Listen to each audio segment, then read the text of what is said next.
Lately, it seems like we have been doing quite a few projects that are a little bit more advanced, between forge welding tongs and making wizard heads and talking about scarf welding and things like that. So I thought we would go back to something a little bit more basic. If you are just starting out blacksmithing, you've just got your first forge, people are always looking for first projects to do. This is a real good one. It does not require tongs. It's a very simple poker. There's no forge welding, no arc welding, no riveting. There is a twist if you have a vise and a twisting wrench, but if you don't, you can leave that out. Otherwise, all of this can just be done at the anvil with a hammer. This poker starts off as 36 inches of 3/8 square bar. And in its finished form, this one is 30 inches. Nothing critical about that. You can make it whatever size you want. If you're working in a coal forge, this makes a good rake for working in your coal forge.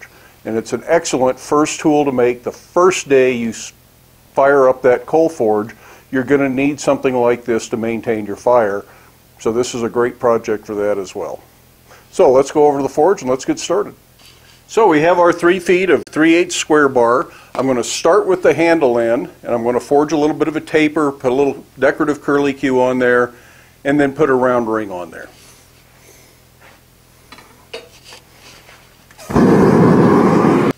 So we just start by drawing a taper. Remember, you want to go square, then octagon, and then round. So right now I'm going to draw my full length as a square taper. Then we'll go to the octagon and the round. You can do this over the horn.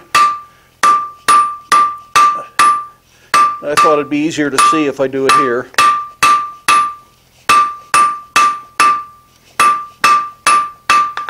You want to keep it fairly even. Now I want a ring of about 1.5 inches. That's not a magical number. You can make a bigger or smaller ring if you want, but it's something you can hang on a hook. So 1.5 inches times 3, which is roughly how much material you'll need, would be 4.5 inches. You'll really need a little bit more for the curly Q and all that, so I'm going to actually go 5.5. Of course, the real formula is the diameter times pi, and you measure the diameter from the center of the stock. So for 1.5 inches inside diameter, that's 1 7/8 inches to the middle of the material that runs around for 3/8 bar.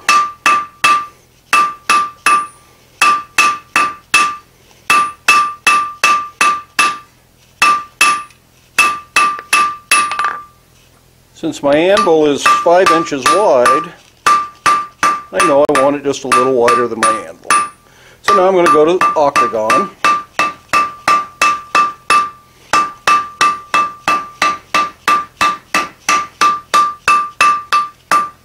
And now I'm going to just round it up gently. Again, you could leave this square, you could leave it as a square taper, you could leave it octagon.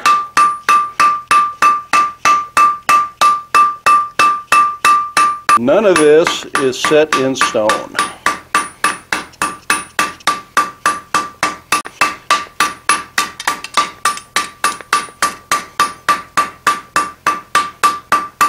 So it's kind of nicely rounded up now. I got a real nice pointy taper so I can make my little rat tail curl right there. We'll do that next.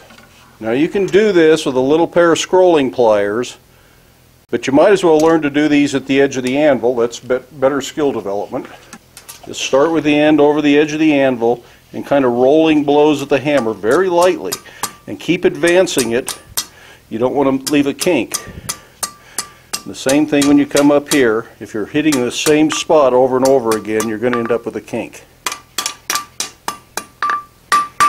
So just a nice little curl.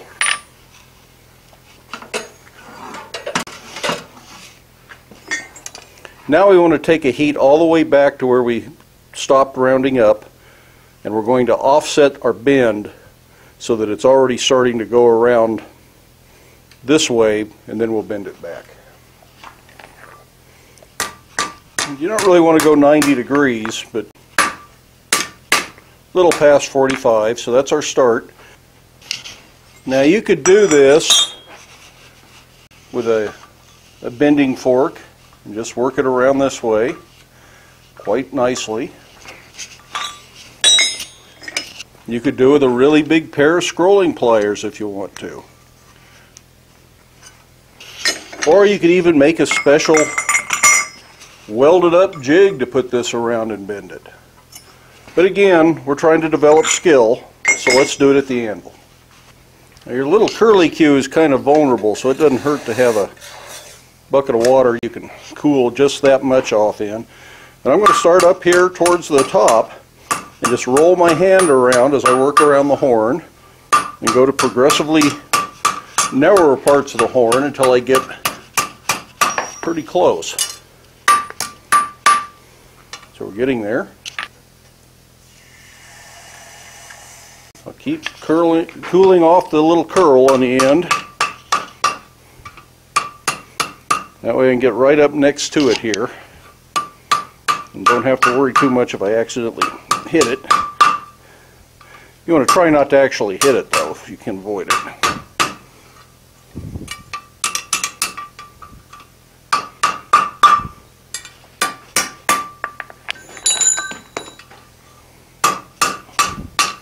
Just keep looking at it, try to decide where it's a little off, where you don't like it, what do you want to do with it, until you get a round circle you kind of like. Now you can take some time and knock the corners off on this if you want to. I kind of like that look. Just lightly. This just makes it more comfortable to hold on to. I'm going to stop right there though, because I'm going to put a twist in this. Straighten the bar back out. But that's our handle in. You know, it's not a fancy handle. It's mostly just a ring to make it look finished, and you can hang it. Make a hook. Something. Hook or nail. Make a hand forged nail for it. That'd be good. So now I want to heat this much up, and that's where we're going to put a twist. Now if it really matters where the twist goes, you can take some time and lay this out with a center punch mark, but for a poker like this, I don't think it makes a bit of difference. I'm just going to put a nice little twist in there.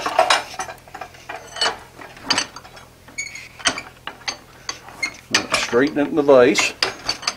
Then I'm going to chamfer these edges down through here while I've still got this cold end to hold on to. I'm going to do as much work on this end of the bar as I can. Let it cool, turn it around, and then finish the other end of the bar. So again, I'm just lightly chamfering this from where I stopped the twist. And this gets over half of the bar finished. We've done our ring end that we can hang it from, chamfered up to where we started twisting, put a twist in. Now we're chamfering down here. And that end is now all done. We should not have to go back and do anything to that. Check it, make sure it's straight though. That's pretty good. Now we'll let it cool. So a poker ought to have a little bit of a point.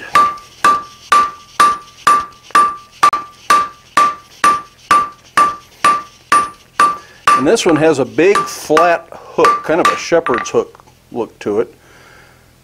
And I'm going to step off about 5 inches and try and draw it out to about 6.5 or so. I'm just stepping off one side here. And I'm going to let it widen out. I want to take this to about 1/4 by half, sort of. Whatever it comes close to, 3/16 by half maybe.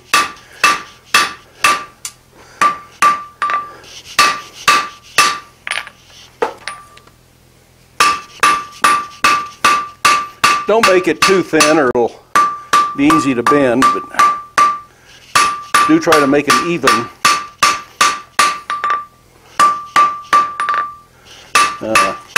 Parallel flat here.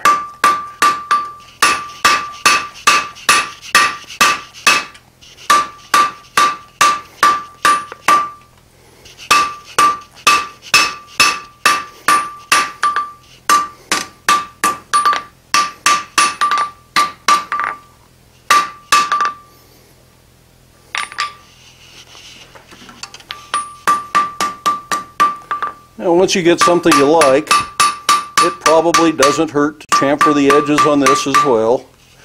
Don't need to. I suppose I just can't leave well enough alone sometimes.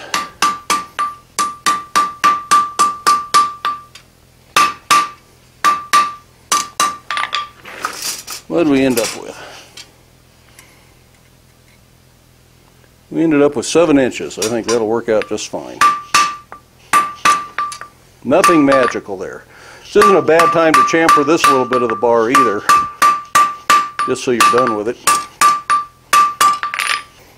Now we're going to want to bend the hook starting with our offset up and bend it down and create a 90-degree corner here. If you do a little upsetting here, you'll end up with a prettier, crisper corner.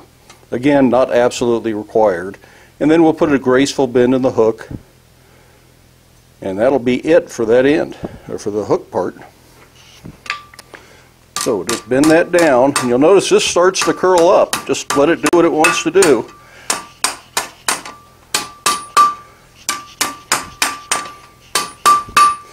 And I'm not going to get real serious about trying to upset this. I just want a nice crisp edge.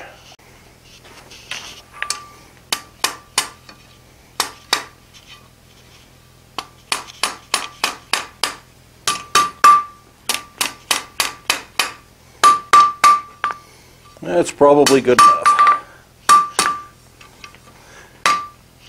And you probably want about 1/3 of this, well, maybe 1/4 to come up this way, then form the circle and back down again. So I'm going to take just a little bit more right there. And of course you can bend this in the bending fork with the scroll tongs, put it in a jig, bend it over the horn of the anvil. But if you have a nice even heat and you got a nice even taper, you can probably do this at the edge of the anvil.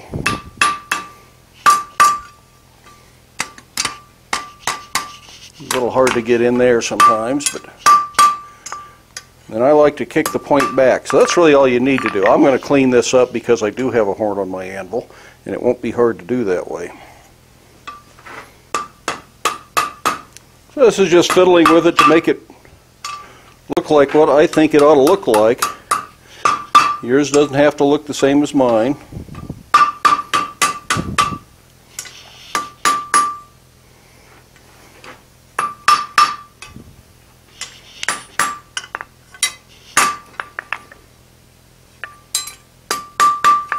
Now the last thing I want to do is chamfer from here up to where I quit here, which is right about there. So it's about 6 inches to chamfer.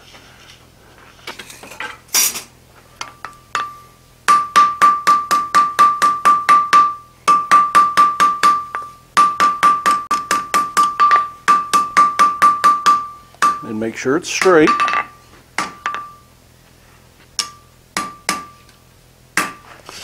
And that's all you need to do with this.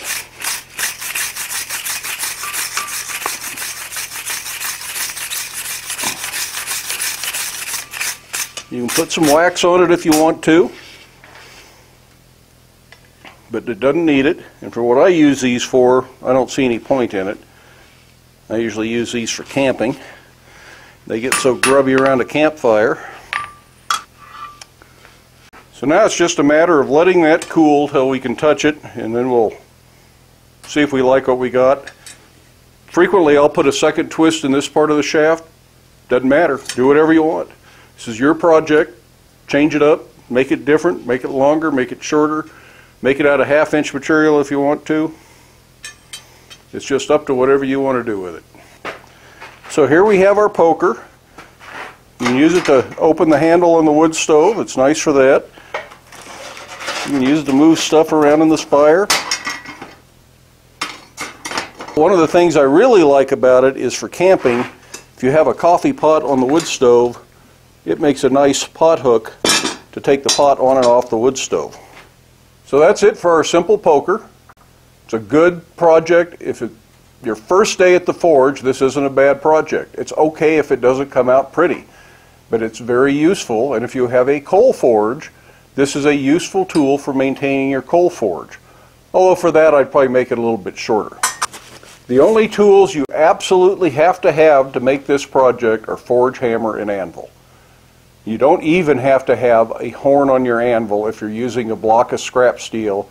You can still bend a handle that is comfortable and nice to hold on to. It doesn't have to be a perfect round ring.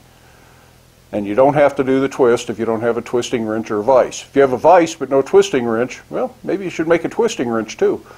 But if not, you can use a pair of vice grips. Channel locks probably would work. Or a crescent wrench will work as a twisting wrench. So there's lots of options. Don't feel limited if you're just starting out.